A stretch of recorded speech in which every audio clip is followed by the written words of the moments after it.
Oh, Judge is so batty. London traffic. Oh, I'm running late again. This is a really important data privacy, don't know. Really important case anyway. It's going to be huge fines dished out.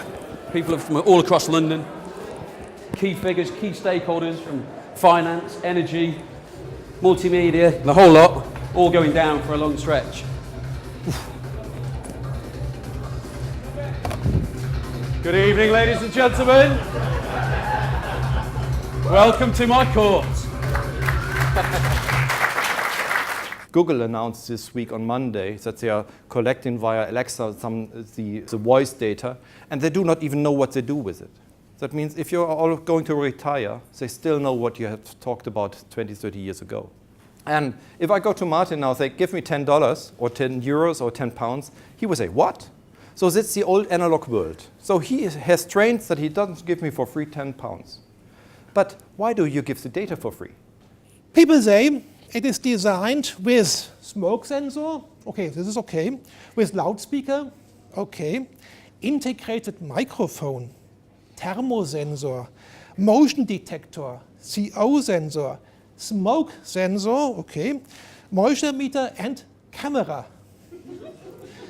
We at TÜV Rheinland opened it and looked for a camera. And I was sure this is not possible because these smart holes are too small for the lens of the camera. And indeed, there is no camera behind these holes. We found the camera. It is behind this plastic knob.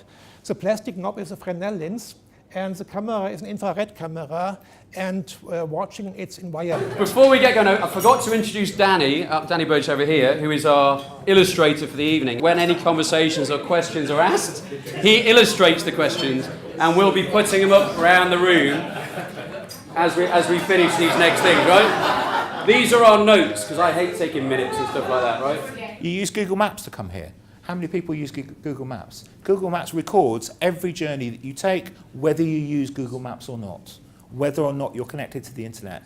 You go into a shopping centre, you give your email address, it scrapes Bluetooth from your phone, and it sells that data. It says to the tenants, teenagers congregate here, that's where your Claire's accessories go. Grey-haired bill payers congregate here, that's where you put your Cafe Nero and your Starbucks. If you don't believe me, check the T's and C's. They all reserve the right to do it, and they all do it. Think about, as an in-house lawyer, I often used to get asked the question, can I do this? Is this legal? Is there any law that stops me doing this? Okay? That's the type of questions I've been having about GDPR. The right question is a different one, is should I do this? So Mike sends me an email and says, I would like you to, I don't want a relationship with your organisation anymore. Please forget me. So I say, sure, Mike, have done.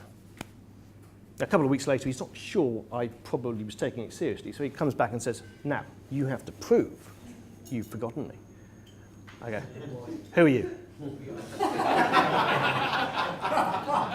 And he goes, I'm Mike, and I asked you last week to forget me. So, did you? I'm sorry, you're going to have to prove you're Mike. Otherwise, I can't tell you whether I've forgotten Mike, because Mike might not like me telling someone I've forgotten Mike. And he can't prove he's Mike because I don't have any evidence that he is Mike because I've forgotten him. So, you know, I think, again, it's a really, really good evening. I think for me, I find these events like really unique in that sitting with kind of like peers and being able to talk openly on like topics that are really relevant. And, you know, from the 2V guys, you know, through to the other guys talking around topics which are relevant and makes you just think in simple terms, you know, the impact of like GDPR, what is the effect on things of devices, privacy, legislation. Just find it really thought-provoking. Blew my head into bits. So.